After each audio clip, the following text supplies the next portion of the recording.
कहा जाता है कि मन को वश में करके परमात्मा के चरणों में लगाना बहुत कठिन लगता है। और शुरुआत में तो ये मन, जब तुम इस रास्ते पर चलना शुरू करते हो तो ये मन तैयार नहीं होता।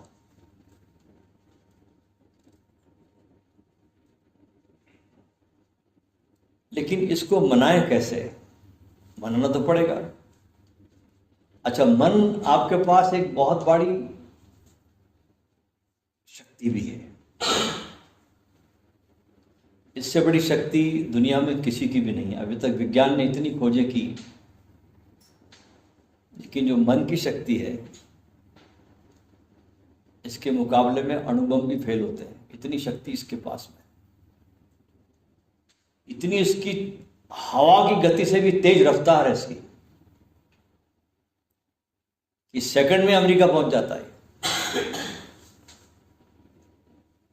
इतना तेज यंत्र हमारे पास है। यंत्र हमारा उपयोग करता है।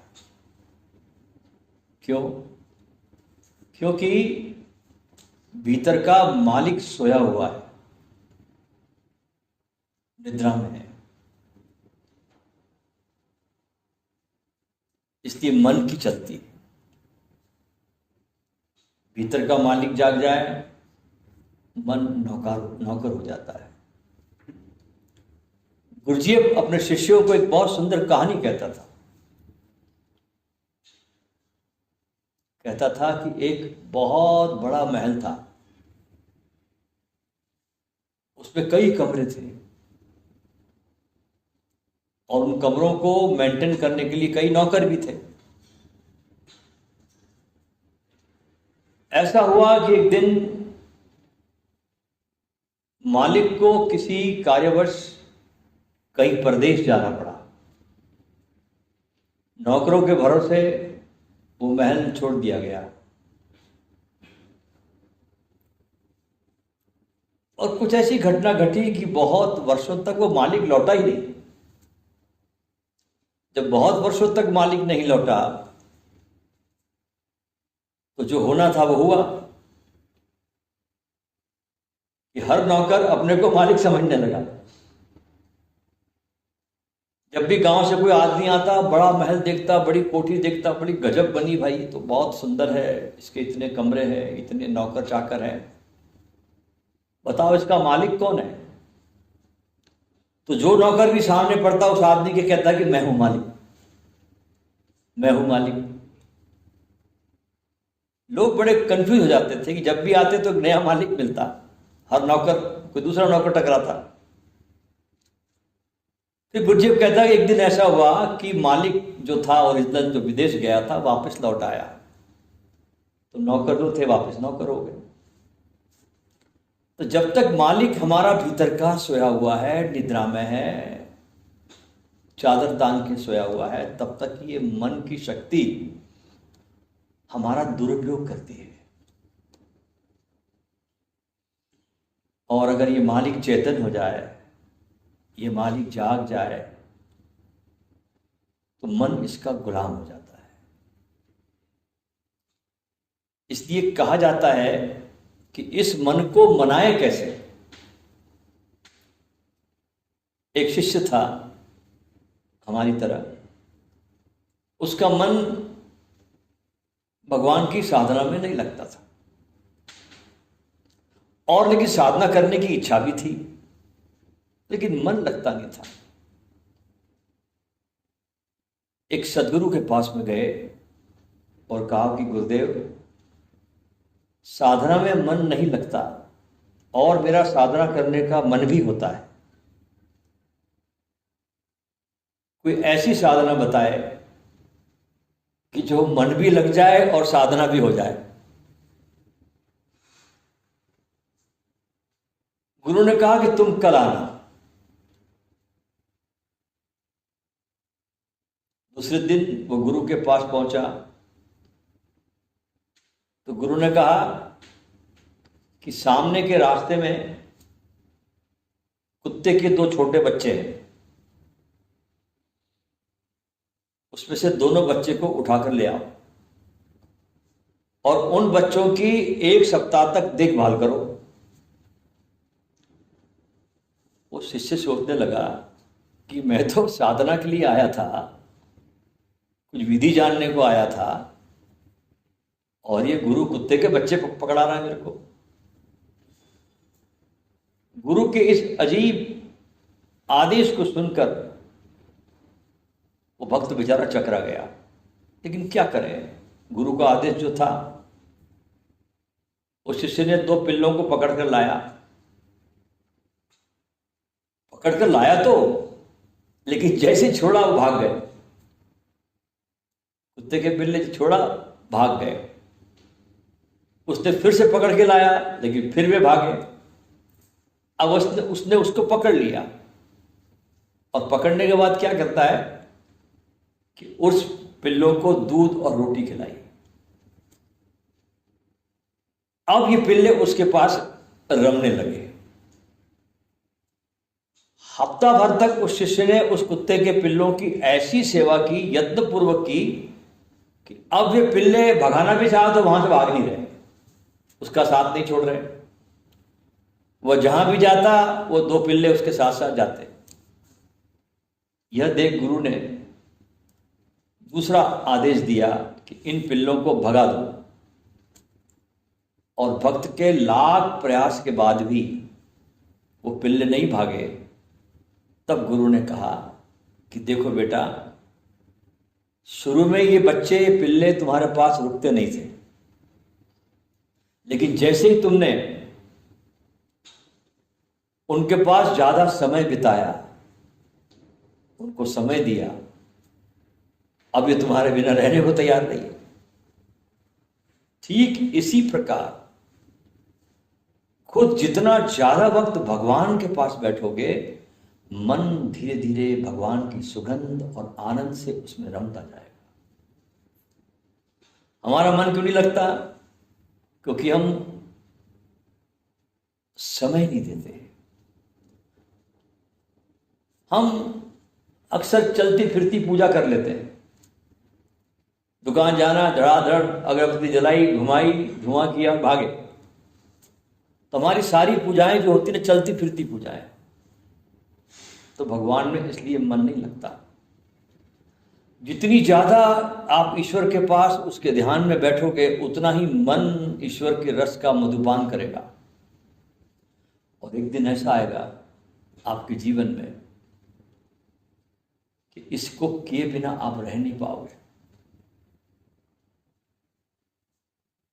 इसलिए अपने मन को ज्यादा से ज्यादा ईश्वर की ओर मोड़िए। क्यों मोड़िए?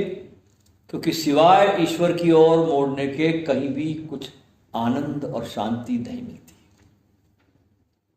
संसार का ये स्वभाव है, माया का ये स्वभाव है। संसार को माया कहा जाता है। शंकराचार्य ने अपने अद्वैतवाद में जगत को माया कहा। इस माया के संसार में चीजें जो दिखाई पड़ती है वो हमारे भ्रम होता है। हम सोचते हैं ये कर लेंगे तो सुख मिलेगा, वो चीज हो जाती है, सुख मिलता दिखाई नहीं पड़ता। हर चीज हमको एक अलग अलग विपत्तियों में घेर लेती है। इसलिए एक ही कसौटी है कि अगर शांति, आनंद और भयमुक्त, चिंतामुक्त जीवन जीना हो तो ईश्वर के चरणों के अलावा और कोई उपाय नहीं है। अच्छा, सीधे तुम ईश्वर के चरणों में तुम बैठ भी सकते नहीं, ये भी एक बड़ी गजब की बात है। जिसको देखा नहीं, जाना नहीं, जिससे परिचित तुम्हारा नहीं, कभी तुम्हारी मुलाकात नहीं, उसकी आंखों में तुमने झांका नहीं, तुमने सिर्फ एक कल्पना रखी, एक नाम सुन लिया, ईश्वर ईश्वर ईश्वर, भगवान भगवान भगवान, तुम्हारे लिए वो शब्द से ज्यादा नहीं है। तो ईश्वर के चरणों में बैठने के पहले आपको किसी गुरु के चरणों में बैठना पड़ेगा। वो पाठ वहां सीखना पड़ेगा। पहले उस कक्षा में आपको प्रवेश पाना होगा, वहां बैठना होगा, वहां तरीकात सीखने होंगे, कुछ गुणों को धारण करना होगा। फिर जब समय आता है तो गुरु खुद इशारा करता है उस तरफ कि यहां काम पूरा हुआ, अब तुमको उधर चलना है। बलिहारी गुरु आपकी जिन गोविंद दियो पता है। एक समय आता है जब गुरु इशारा करता है गोविंद की तरफ, लेकिन उसके पहले गुरु की सेवा। अच्छा, हमारे देश में सेवा का बड़ा महत्व रखा जो हम अब भूल चुके हैं। आधुनिक सदी सेवा के मर्म को करीब करीब भूल चुकी है। लेकिन ध्यान रखना कि गुरु के पास सेवा के अलावा और कोई उपाय नहीं है उसके नजदीक आने का। जब तुम गुरु की सेवा में डूबते हो तब तुम उसके पास आते हो, उसके धड़कन के साथ तुम धड़कते हो और तुम उसके पास जो भी खजाना है उस सेवा के द्वारा पाने के अधिकारी हो जाते हो।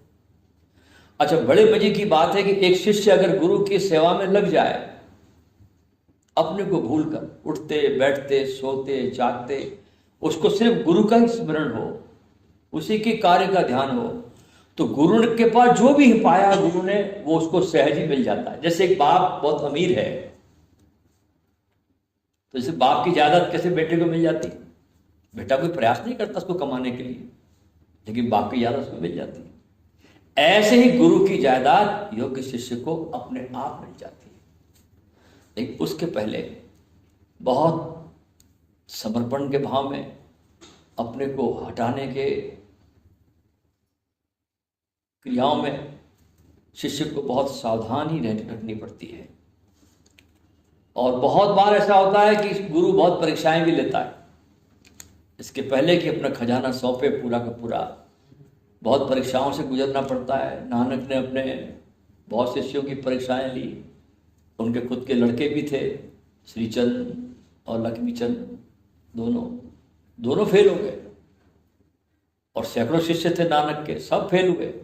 अकेला पास हुआ भाई लैणा, जो गुरु अंगद देव के नाम से उनके गद्दी पर बैठा। तो सबसे पहले आपको गुरु के चरणों में बैठना होता है, गुरु के पास वो पाठ पढ़ना होता है, क्योंकि गुरु परमात्मा के साथ एक है। वो तुम्हारी मुलाकात बहुत आसानी से उससे करा सकता है, बहुत सरलता से, बहुत आसानी से। इसलिए हमारे देश में हम देखें कि गुरु और शिष्य की परंपरा अबाध गति से चल रही है, कोई इसमें रुकावट नहीं है। और अनेक धर्मों को हम देखें, एक आध दो को छोड़ दें, हालांकि उनके जीवन में भी गुरु आए हैं। जैसे कृष्णमूर्ति को छोड़ दें तो कृष्णमूर्ति के जीवन में भी 3 गुरुओं का आगमन हुआ तो जाके कृष्णमूर्ति खड़ा होता है। बुद्ध के भी जीवन में 2 गुरुओं का आगमन होता है तब बुद्ध खड़े होते हैं, उनके भी जीवन में गुरु आते हैं।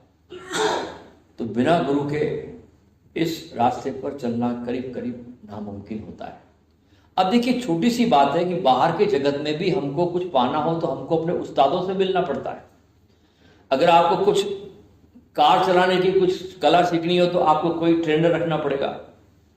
आपको कार मैकेनिक की शिक्षा लेनी है तो आपको उसके पास जाना पड़ेगा, उसे सीखना पड़ेगा। एक छोटी मोटी बातों को सीखने के लिए भी आपको किसी न किसी उस्ताद की, गुरु की जरूरत पड़ती है। तो भीतर की यात्रा जहाँ कोरा अंधकार है, कभी गया नहीं कोई व्यक्ति, जिसके कोई नक्शे किसी के पास में नहीं है, तो इस तरफ जाने के लिए क्या किसी गुरु की आवश्यकता नहीं होती? तो गुरु की आवश्यकता होती है और यही इसका महत्व है। देखिए, मीरा भी कहती है कि मैं कृष्ण के साथ पिछले जन्मों में ललिता थी, नाची कृष्ण के साथ, डोली झूमी, लेकिन इस जन्म में जब मीरा पैदा हुई तो गए वे कृष्ण काम नहीं पड़े। वे गए, जो गए वो तुम्हारी मदद नहीं कर सकते। मदद कौन करता है? जीवित रहदास। तो मीरा के पास, मीरा जब रहदास के चरणों में बैठी तब उसकी चादर रंगी गई रहदास के द्वारा। हाँ, जो गुरु धरती पर रहे हैं, जो चले गए, वो तुम्हारे लिए एक अच्छी हवा बन सकते हैं, एक आबो हवा तुमको दे सकते हैं। तुम उनको पढ़कर, उनको सुनकर तुम्हारे अंदर एक जमीन तैयार होती है, भाव बनता है, एक अच्छी हवा का निर्माण कर सकते हो, लेकिन तुम्हारी मदद नहीं कर सकते। मजे की बात है, जैसे ईश्वर तुम्हारी मदद नहीं कर सकता क्योंकि तुम्हारा कोई कॉन्टेक्ट उससे है नहीं, तुमने कभी देखा नहीं, तुम्हारा परिचय नहीं। जो जिसका परिचय नहीं उससे कैसे मदद मिलेगी आपको? लेकिन सदगुरु एक रैदास की तरह, एक कबीर की तरह, एक नानक की तरह तुम्हारे सामने होता है, जब देह में होता है, तब तुमको उसके पास से बहुत कुछ प्राप्त होता है। लेकिन कठिनाई यह है कि मुर्दे गुरु तो बहुत पूजे जाते हैं, लेकिन जब तक गुरु शरीर में रहता है बहुत कम लोग उसके पास आ पाते हैं, क्योंकि उसके पास आना यानी अपने अहंकार को छोड़ना होता है। तुम मरे हुए मूर्तियों के पास चले जाओ, समाधियों में चले जाओ, और तुमको अपने अहंकार छोड़ने की जरूरत नहीं है, वहां कोई है ही नहीं, तुम जैसे थे वैसे वापस लौट जाते हैं वहां से।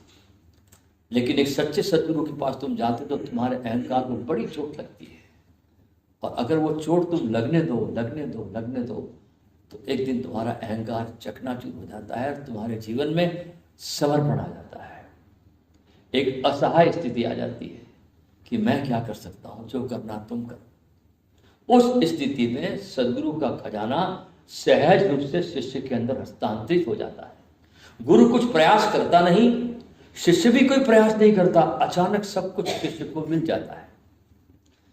ये ऐसी कहानी है दोस्तों जो हर शिष्य के जीवन में आनी चाहिए।